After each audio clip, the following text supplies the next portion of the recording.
Eu quero te convidar para ir para Washington em 1963, nos Estados Unidos, quando o Philip Graham, né, um publisher do Washington Post, vai morrer de uma forma muito trágica e inesperada.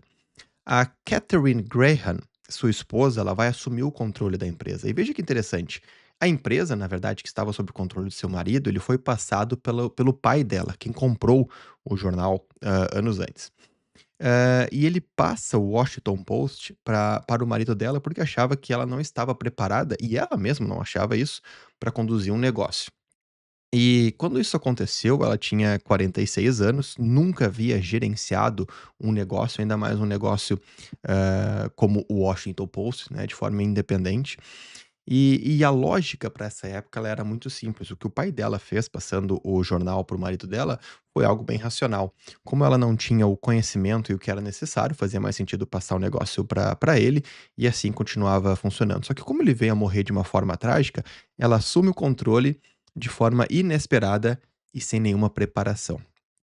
E aí o que vai acontecer é que não havia um plano sucessor, ela vai iniciar no jornal, inclusive muito contestada, a gente está falando de um período onde ter uma mulher assumindo um negócio era algo, que o mundo corporativo olhava com uma forma um pouco, vamos dizer, no mínimo contestadora, olhando para aquilo e olhando para uma mulher no topo de uma empresa, tá. Estamos falando de 1963.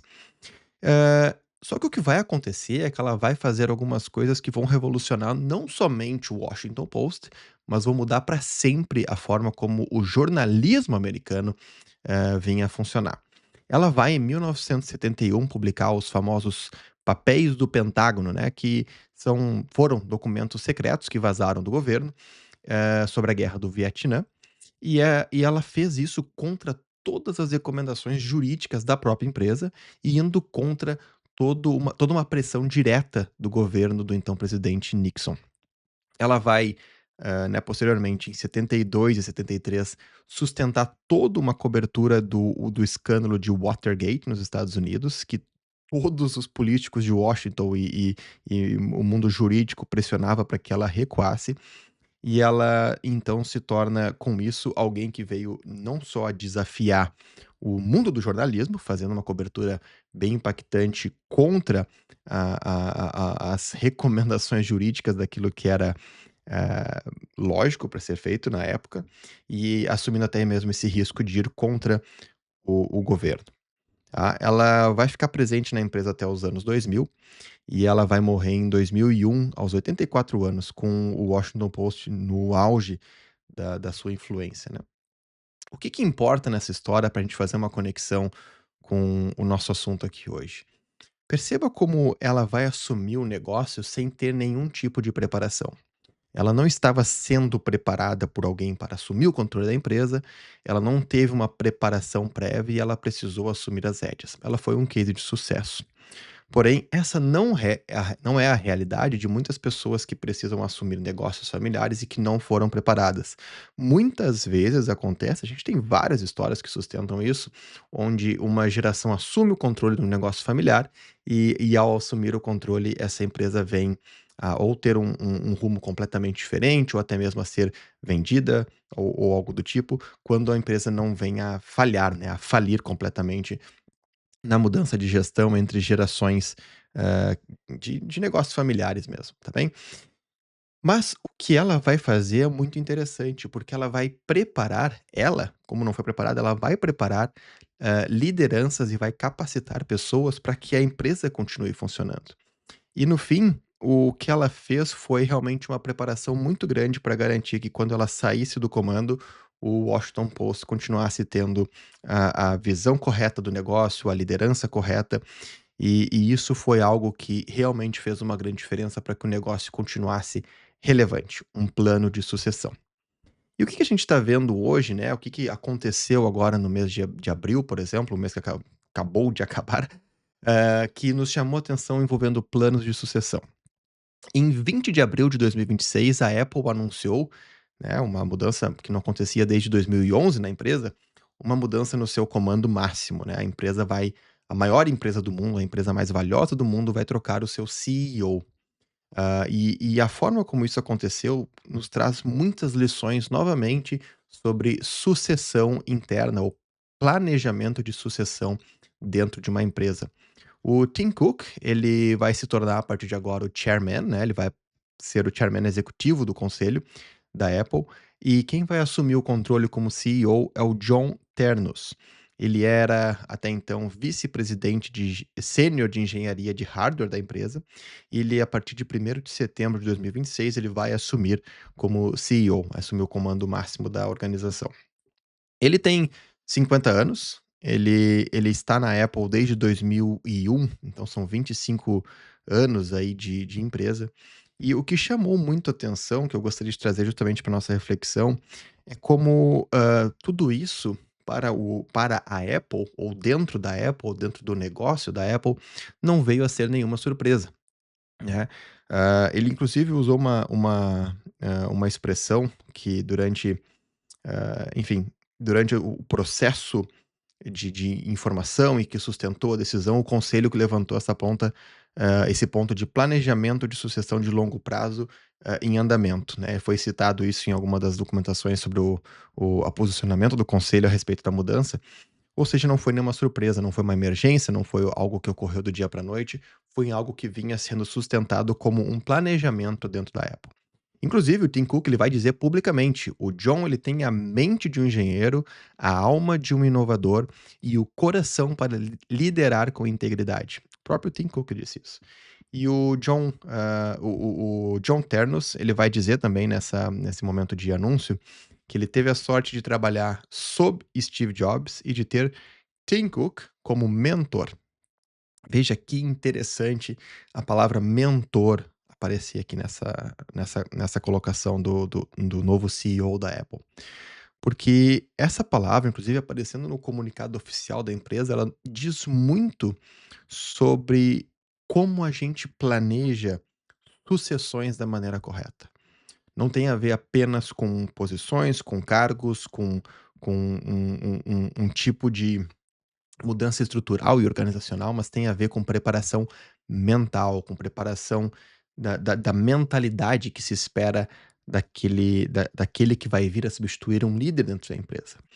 E agora vamos comparar com o que está acontecendo, ou com as notícias que inclusive a gente comentou aqui nesse podcast nos últimos episódios. Empresas cortando vagas, né, de gerentes médios, empresas diminuindo muito as suas posições de gerentes intermediários e, inclusive, com muitos cortes, falamos isso nos últimos episódios, com muitos cortes envolvendo a porta de entrada da empresa, ou seja, posições mais juniors, que estão sendo, algumas delas, sendo justificadas pelo investimento em inteligência artificial.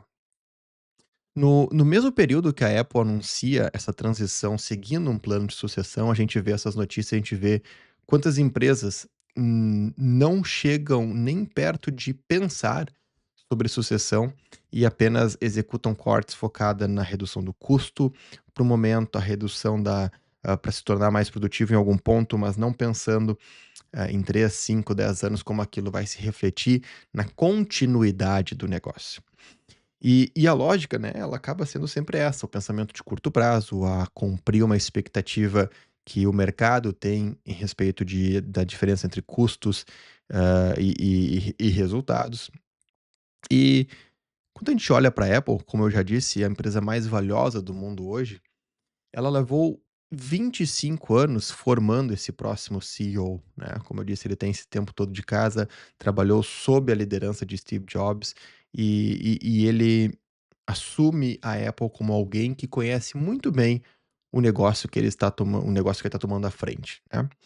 E esse é um ponto que chama muito atenção, porque assim como aconteceu no Washington Post de ter uma mudança radical e ter uma pessoa assumindo a liderança sem estar preparada, que acabou dando certo, a gente tem uma pessoa que aprendeu as lições sobre isso e fazendo uma preparação muito grande de outras lideranças, de outros conselheiros, de outras pessoas que iriam dar continuidade ao negócio. Então a pergunta que eu faço para você, se você estiver numa posição de liderança, é como que a sua empresa está lidando com o assunto sucessão hoje em dia? Vocês pensam sobre isso? Vocês falam sobre isso? Entre os diferentes cargos de gestores, vocês têm uma percepção sobre que talentos podem vir a ser bons futuros líderes e como vocês estão investindo dentro da empresa nesses futuros líderes para garantir que a continuidade do negócio no curto, médio e longo prazo seja relevante o suficiente para que o negócio continue existindo? E para você que está focado na sua carreira, que não tem uma posição de liderança ou de influência nesse sentido, eu quero fazer a provocação justamente sobre a visão de longo prazo que você está investindo para sua carreira. Porque muitas vezes é comum, e eu vejo isso em muitos jovens que eu falo iniciando suas carreiras, existe uma energia tão grande no início da carreira com investimento em cursos, em habilidades, em qualificações, com aquele foco muito grande de conseguir esse emprego e se posicionar bem no mercado de trabalho, mas e depois? E daqui a 10 anos? E daqui a 20 anos? E daqui a 30 anos? Quem sabe 40 anos? A expectativa de vida ela vem aumentando consideravelmente, então a ideia de ter uma carreira longeva, ela faz muito sentido para ser pensada e considerada nesse plano de desenvolvimento. É claro que a carreira sempre vai nos surpreender em algum ponto. A gente vai tomar rumos que a gente não esperava, mas ainda assim quem está dirigindo, a sua carreira, quem está no controle é você. Quem decide aceitar uma posição, quem decide aceitar uma mudança, é também você. E é justamente por isso que eu quero fazer a reflexão junto contigo aqui nessa nossa conversa, sobre de quem é essa responsabilidade sobre o teu desenvolvimento. Se a empresa que você está hoje não está investindo, não está olhando para você como um talento a ser desenvolvido, ou você pelo menos não sente isso, como que você garante que o seu plano de desenvolvimento esteja andando para o caminho certo? Seja com qualificação, seja com networking, seja com percepção do mundo para focar a sua visão, seja para uma visão de liderança de pessoas, ou seja, para uma visão mais especialista técnica, independente dos objetivos que você tenha. Como que você está garantindo que a direção, o controle total da sua carreira esteja nas suas mãos hoje?